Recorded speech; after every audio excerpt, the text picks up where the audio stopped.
Are you a new clinician in the field wondering what skills you need to make it? I'm not talking about the trainings or the interventions. I'm talking about the stuff that comes inside. Well, tonight, I'm going to give you the tools.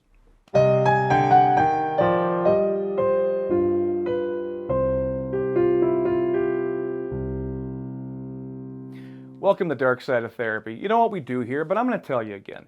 We help the new clinician, we help the new student get the truth about the field, and we do it in such a way where we're not apologizing, we're keeping it very real. And tonight we're going to talk about what a new clinician really needs on the inside.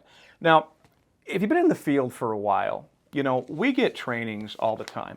I get these things in the mail probably 4 or 5 times a week. I mean, I've got things on polyvagal theory. I've got trainings on EMDR. I've got trainings on trauma-focused cognitive behavioral therapy. And these are all things I have been trained in. But I start to think to myself, what don't I get? And what is really necessary for a young clinician?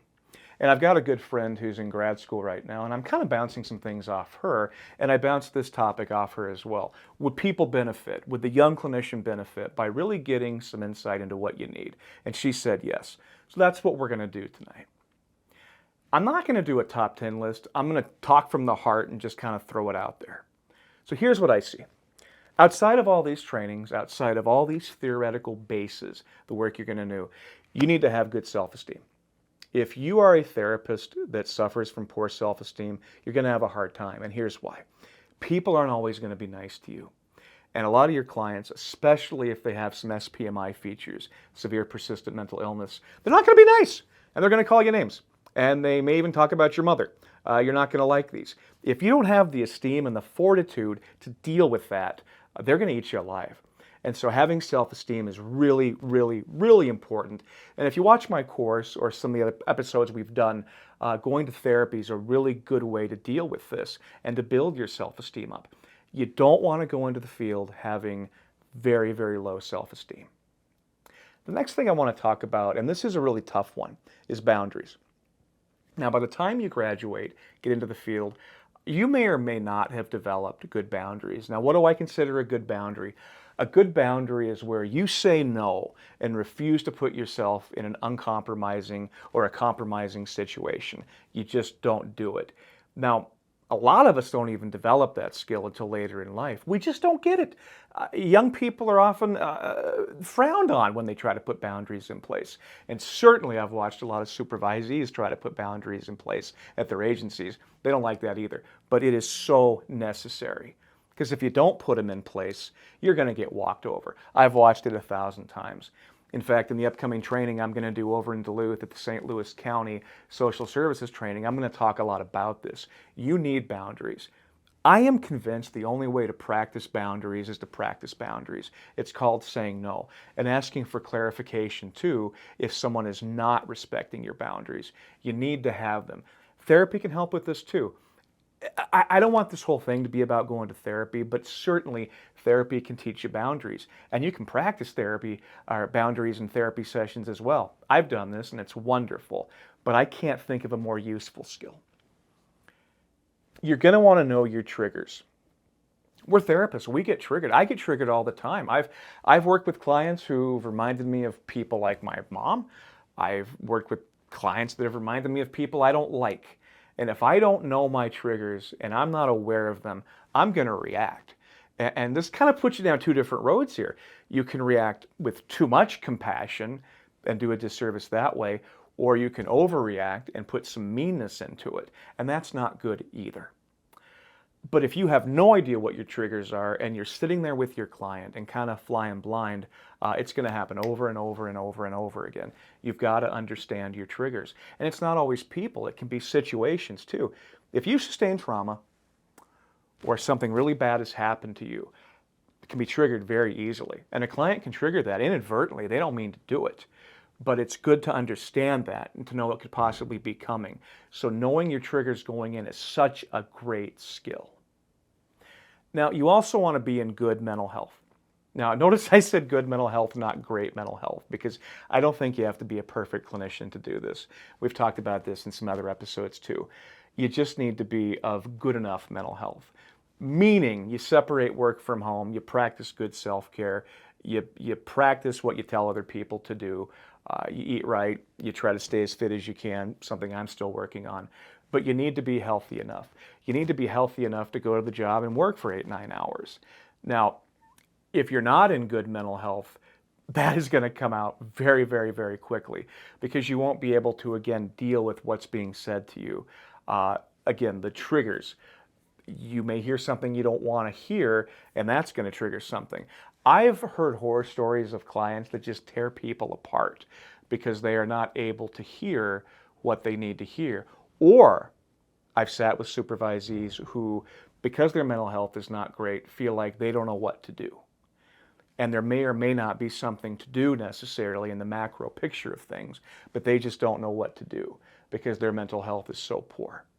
So take care of your mental health. You want to be as mentally healthy as possible. You don't need to be perfect. Jeffrey Kotler talks about this a lot in his book, Growing a Therapist. If we all waited to help people as therapists until we're perfect, nobody's getting help ever. So think about that for a second.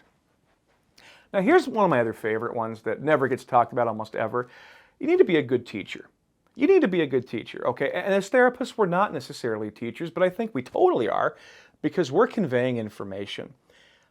I think one of the biggest weaknesses a lot of therapists have, they're just not good at communicating and teaching.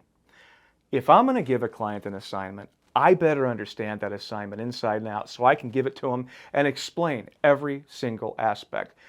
A lot of times they've come back and said, I just didn't get it. And of course, my dumb response is, why didn't you tell me? Well, because I didn't want to upset you. Okay, great. So if in the beginning I can put myself into the role of great teacher and teach it as simply as I can so that there's no question, I feel like I've done my job. Now, why this isn't in more training programs, I have no idea. Maybe it's because I'm so focused on linguistics and communication. But for the new clinician out there, this is something you're going to want to focus on. And there's all kinds of ways to practice being a good teacher. There's workshops, there's lectures.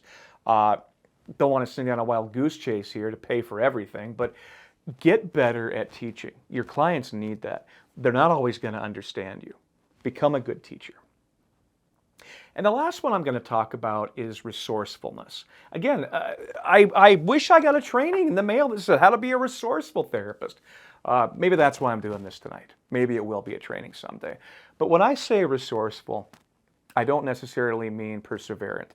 I mean knowing how to switch on the fly. One of the things they don't tell us in grad school a whole heck of a lot is that you can be sitting in a session with a client or family and things are going great. Everything's awesome. And it takes exactly 1 second, the whole thing shifts and everything's horrible.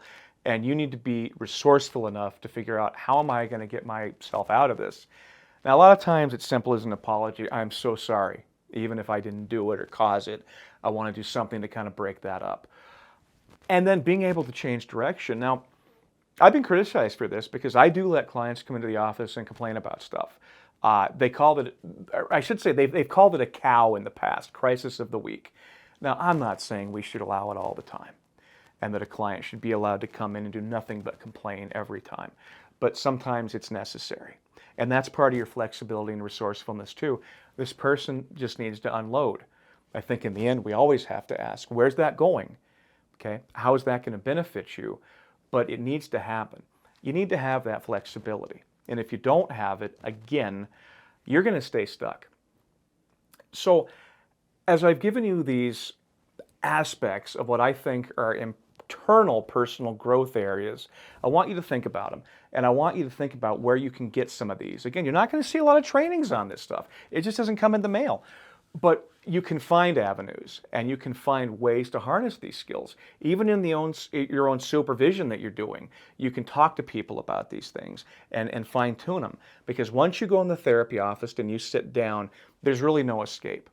You're stuck with what you're stuck with.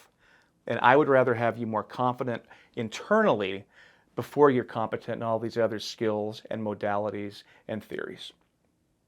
So if you like this video, please smash that like button and please subscribe to The Dark Side of Therapy. And thank you so much for watching and listening, and we'll see you later.